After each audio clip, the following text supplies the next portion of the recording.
rozumné, správné katalyzátory, pak by byla konverze možná. A bude rychlejší, než myslíte. O kolik rychlejší? Ložisko velikosti toho, které jste nedávno objevili, by bylo schopné úplné přeměny za několik málo let.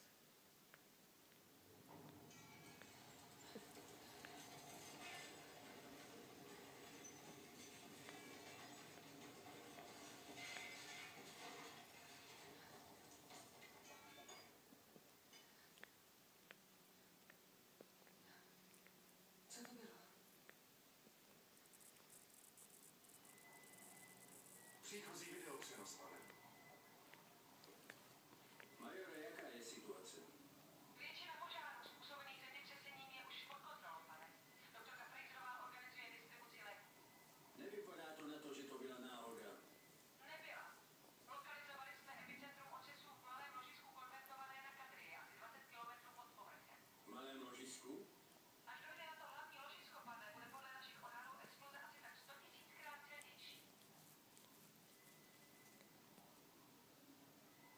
Tahle planeta Madronus. jak je od nás daleko? Asi tak 14 000 světelných let. Odhadem.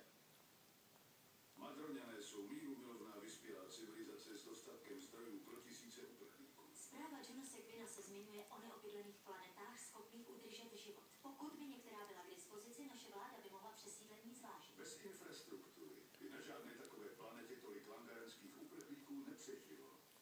Ale já jsem nemyslela jednu planetu pro všechny. Vy chcete svou planetu? Andorici by rádi začali někde znovu po všem tom útlaku, který v minulosti zažili. Jediné, co jste zažili pod vládou tyranie, byl mír a odpovědná zpráva. Hromadné popravy, masové zatýkání. Reakci na teroristické útoky proti civilistům.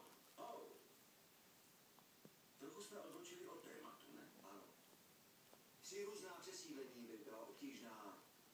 A Madronus je nejlepší